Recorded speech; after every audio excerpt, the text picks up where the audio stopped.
Hey guys, 8 Factory here. I thought I'd share something with you today. I'm going to partake in a little experiment, at least a start of an experiment. It'll be a week-long experiment, but I will have the results at the end of this video. Before I get into that, I just want to mention AudiRevolution.net, which is an online forum for Audi enthusiasts. I highly recommend you go there, sign up, become a member. It's free. Really good online community, good group of people, and lots of technical information. So if you're a performance enthusiast or somebody who just cares about the maintenance of their vehicle, maybe you're a do-it-yourselfer like I am, it's a really good resource, and I help moderate the A5, S5, and RS5 section. Check it out, sign up. As I said, it's free.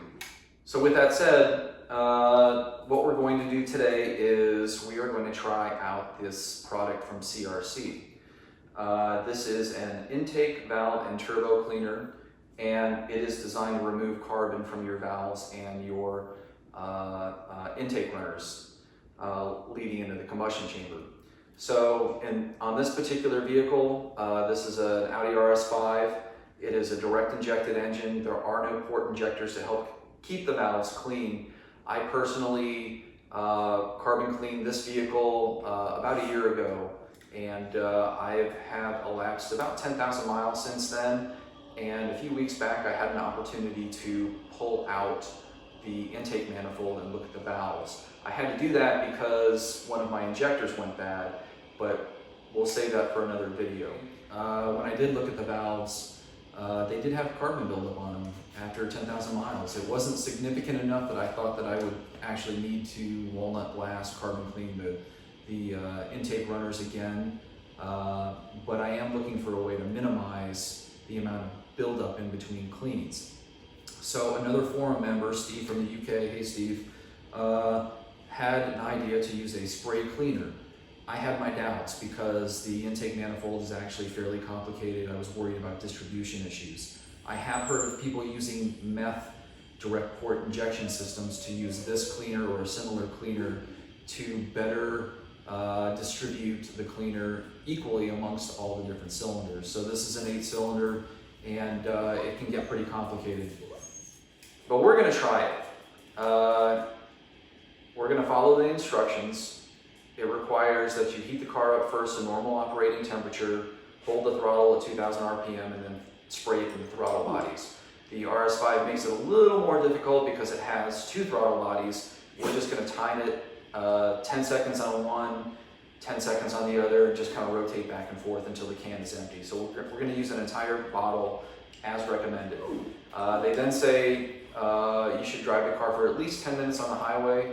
We're going to take it a whole step further. We're going to drive 30 minutes outside of town to the local drag strip where I'm going to make a bunch of runs.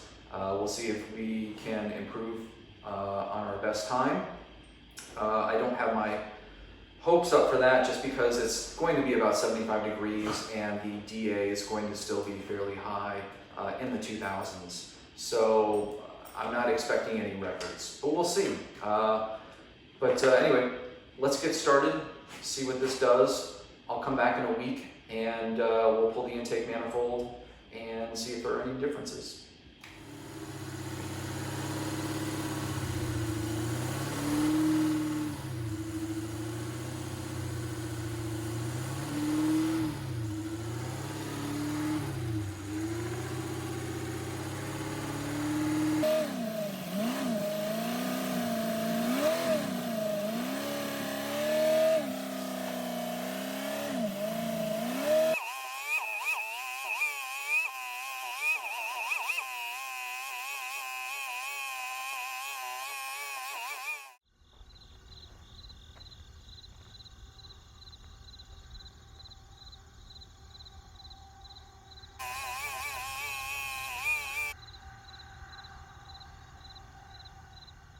So I got to put the car back together. I need to let it sit for an hour, and then they tell me to drive it for at least 10 minutes. I'm going to head about 45 minutes east of town and go to the drag strip. So we'll see how the car performs, and in a week we'll know whether or not this did anything to help clean the valves.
Last race of the night against a full bolt-on Mustang GT.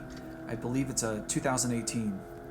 I really felt this would be a good litmus test to see where the RS5 is at, considering that this guy usually runs somewhere in the low 11s at over 120 miles an hour.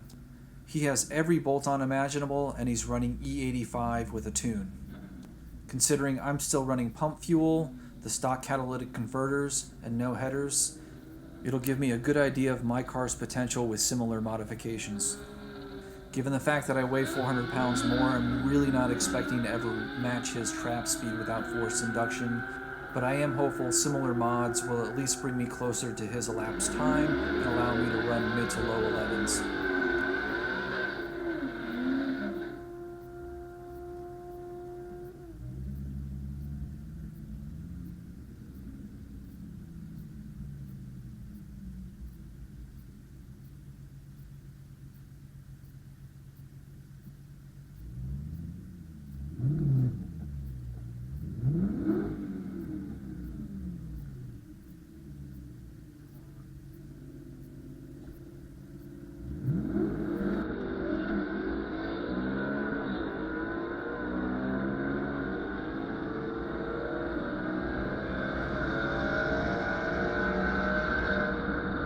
So not too bad overall. Yeah, I did red light, but he didn't catch me until really the very end of the track.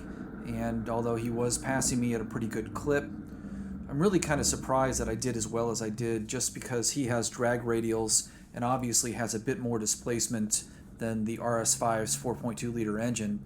Nonetheless, I kept up pretty well, and I'm happy that I was able to run against him. I've been drag racing for many years, and I know that there really is always somebody faster. Getting back to the CNC valve cleaner, it does appear that it was effective, just judging by my trap speeds as well as my ETs, given the fact that it was pretty warm out there. In the next video, part 2, we're actually going to pull the intake manifold and take a look at the valves. So don't necessarily go out and buy the CRC valve cleaner just yet. Wait until you watch part 2 of this video, because I bring up a few technical issues which may give you a little bit of a pause in using this, especially if you use it repeatedly. That's it for now. Ape Factory out of here.